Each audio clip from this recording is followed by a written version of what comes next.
Sud Radio, Osez investir, Thomas Binet. Et on a retrouvé Thomas Binet sur Sud Radio. On parle de votre argent. On parle de quoi précisément aujourd'hui ? Je vais vous parler du département le moins cher de France pour acquérir un bien immobilier. Notre invité ensuite, Pierre Noisat, président de Pemium. On va parler crypto-monnaie. Est-ce une bonne façon d'investir son argent ? Et on terminera avec notre expert immobilier Bernard Cadot qui va nous parler de crédit et d'assurance emprunteur. Allez, tout de suite, c'est parti.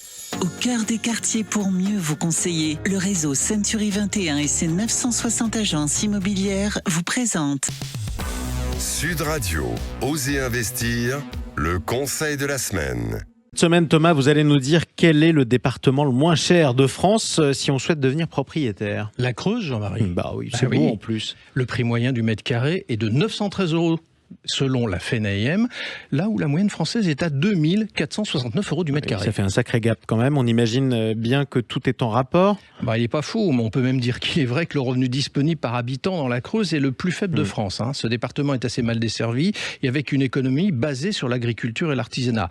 Même si depuis quelques années, quand même, le tourisme vert commence à s'installer et la présence autour des 20% de maisons secondaires. Mais alors, quel type de bien est proposé dans le département ? Alors, on y trouve des appartements, mais principalement des maisons individuelles. Il y a moins de 100 000 logements recensés dans la Creuse, dont 64% de résidences principales. Mais il y a surtout 16% de logements vacants, laissant ainsi un potentiel de biens non négligeable. Absolument. Et qu'est-ce qu'on peut s'offrir en fait dans la Creuse ? Allez, je vais prendre un exemple, Jean-Marie.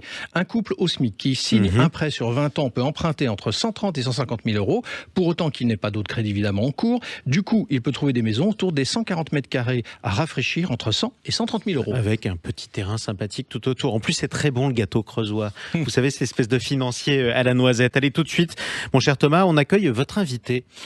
Oui, on va recevoir Pierre Noisat, président fondateur de Pemium. Ça a été créé en 2011. Pemium est une plateforme d'échange de Bitcoin comptant plus de 230 000 clients. Bonjour Pierre Noisat. Bonjour Thomas. C'est quoi la différence ? On va commencer par les basiques. C'est quoi la différence entre crypto-monnaie et Bitcoin ? Alors, Bitcoin, c'est la première crypto-monnaie. C'est vrai que ça a donné naissance après à beaucoup de variants, je dirais, fondées sur la même invention, mais l'invention d'origine, c'est Bitcoin. Aujourd'hui, ce qui les distingue principalement, ces autres monnaies de Bitcoin, c'est qu'elles sont sur un protocole de consensus qu'on appelle preuve d'enjeu, c'est-à-dire qu'en gros, plus vous avez de coins, plus vous pouvez valider, plus vous pouvez participer à la sécurité du réseau, alors que sur Bitcoin, on parle d'une puissance de calcul qu'il faut contribuer pour sécuriser le réseau. Donc, c'est deux approches très différentes. Je dirais que dans le cas de la preuve d'enjeu, on est plus sur un réseau social. Dans le cas de Bitcoin, on est plus sur une infrastructure de paiement sécurisée. Donc, c'est deux approches en fait assez différentes. Alors, on va s'intéresser à la crypto-monnaie. Comment ça fonctionne concrètement pour quelqu'un qui nous écoute ce dimanche matin ? Alors, Bitcoin, c'est une infrastructure de paiement, je dirais, décentralisée. Donc, si vous pensez Visa, Mastercard, imaginez Visa, Mastercard sans un PDG, sans une société autour, un peu comme Internet. Internet fonctionne, je le rappelle, sans qu'il y ait un PDG d'Internet. Ça prouve que des infrastructures décentralisées comme ça peuvent fonctionner. Et c'est ce que fait Bitcoin depuis plus de 10 ans maintenant. Une infrastructure, ça veut dire quoi ? Ça veut dire si vous pensez à un pont, vous payez pas forcément pour passer le pont. Par contre, imaginez qu'il y a un pass pour utiliser ce pont. Chaque Bitcoin est en fait un pass pour utiliser l'infrastructure Bitcoin, exactement comme si vous aviez un pass pour utiliser un pont.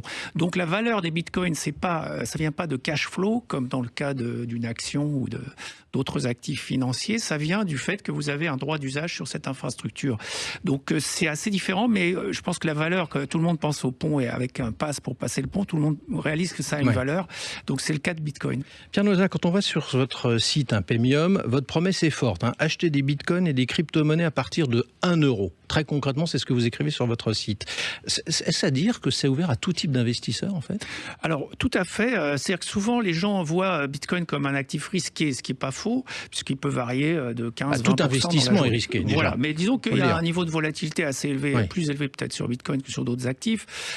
Mais pour autant, tous ceux qui connaissent un peu l'investissement me disent, moi je suis plutôt un ingénieur, je ne suis pas un financier à l'origine, mais ils me disent, en fait, le risque, ça ne définit pas si vous devez ou pas investir, ça définit le montant que vous devez investir. Donc cette distinction est fondamentale.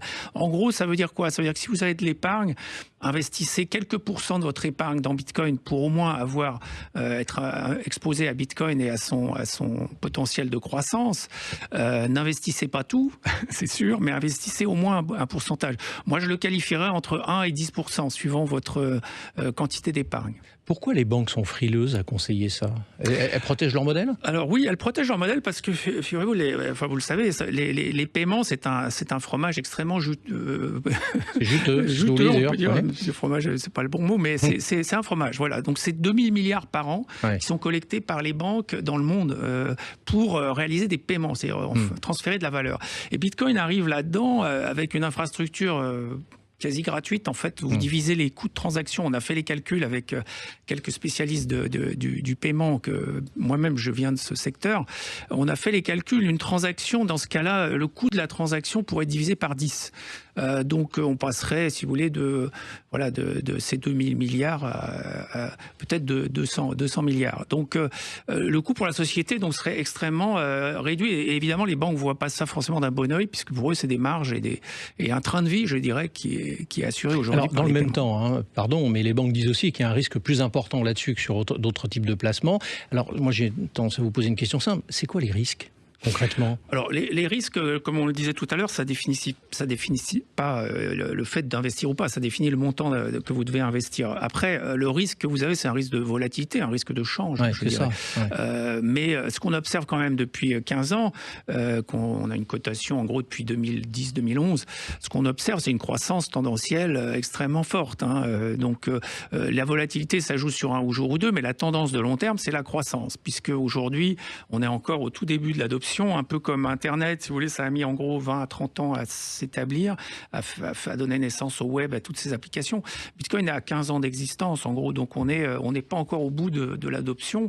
Je pense qu'il y a encore 5 à 10 ans avant que ça devienne vraiment mainstream, je dirais, grand public, adapté pour le grand public. Donc aujourd'hui, si vous rentrez aujourd'hui sur cette valeur, je pense qu'il y a quand même un potentiel de croissance très important. Un ultime conseil, en un mot, pour investir sur le Bitcoin, il faut faire attention à quoi ?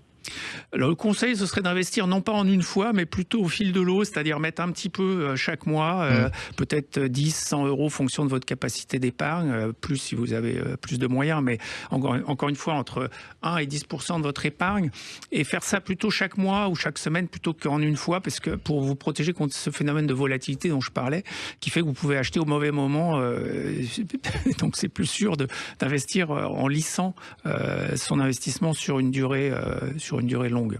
Merci à vous. Et merci à vous. Je rappelle, Pierre Noisa, que vous êtes le président fondateur de Paymium. À bientôt sur Sud Radio. Intergestion REM, spécialiste de l'épargne en SCPI depuis plus de 30 ans, présente Sud Radio, Osez investir, le coin de l'expert. Notre expert du jour, Thomas, c'est Bernard Cadot, consultant en immobilier. Alors aujourd'hui, avec Bernard, vous nous parlez de crédit et assurance emprunteur. Et on va même parler de la renégociation du crédit. Avec Bernard, il fut une époque où la renégociation de crédit ne faisait pas partie des possibilités proposées aux emprunteurs. Cela a bien changé, Bernard ? Oui, alors c'est vrai que c'était impossible avant, et puis c'est entré dans les mœurs et les habitudes des clients. Alors il faut remonter aux années 80, au cours desquelles fut pratiqué le crédit progressif. Vous empruntiez à 8% par exemple pour finir à 12 ou plus. À cette pratique délétère et mortifère ont succédé les taux fixes. Immédiatement, les victimes des taux progressifs ont renégocié leur crédit. Depuis, chaque acquéreur peut légitimement s'interroger. Est-ce que c'est le bon moment pour renégocier mon crédit ? Alors, une fois dit ça, comment on s'y prend, justement ? Renégocier son taux de crédit, ce n'est pas automatique et la banque peut le refuser. Il s'agit avant tout d'une négociation. Si c'est avant la souscription du crédit, il faut veiller à inscrire une clause de remboursement anticipé sans frais. Elle permettra d'éviter toute pénalité en cas de revente avant le terme de crédit ou de rachat du prêt par une autre banque. C'est le plus souvent prévu, mais il est toujours utile de lire toutes les lignes de son contrat. Et si la renégociation, Bernard, est envisagée en cours de crédit, ça se passe comment ? On en revient à une discussion avec la banque qui n'est pas obligée d'accepter. On estime toutefois que la baisse de taux doit être au minimum de 1 point pour être rentable. Les récentes baisses de taux sont trop faibles pour justifier une telle démarche. Il faut également considérer le nombre d'années restant à courir. Plus vous serez proche du terme du contrat, et moins ce sera intéressant car le banquier aura déjà prélevé tout ou partie des intérêts. Alors on va s'intéresser à l'assurance emprunteur, c'est votre deuxième point. C'est plus récent, mais c'est tout aussi intéressant pour le client ? Oui, alors rappelons d'abord que l'assurance n'est pas obligatoire, mais elle est le plus souvent exigée par la banque. Elle prend en charge notamment totalement ou partiellement les mensualités du prêt en cas d'incapacité temporaire de travail, d'invalidité permanente, de perte totale ou irréversible d'autonomie ou de décès. Vous pouvez également souscrire une assurance perte d'emploi qui, elle aussi, est facultative. Regardez attentivement votre contrat de prêt. Vous y trouverez le taux de crédit hors assurance et le taux effectif global ou TEG. Bonne nouvelle, depuis le 1er septembre 2022, l'emprunteur peut à tout moment changer d'assurance, à condition bien sûr que le nouveau contrat couvre les mêmes risques que le contrat d'origine. La prime mensuelle d'assurance peut paraître faible, mais calculée sur la durée totale du crédit, ce sont plusieurs milliers, voire dizaines de milliers d'euros qui sont en jeu. Allez Bernard, l'ultime conseil de notre expert du jour. Soyez attentifs à tous ces paramètres le plus tôt possible afin d'optimiser toute renégociation. Évidemment, ça c'est très important. Merci à vous Bernard Cadot. Merci à vous également Thomas Binet. On vous retrouve dimanche prochain. Avec grand plaisir. Sud Radio, Osez investir, Thomas Binet.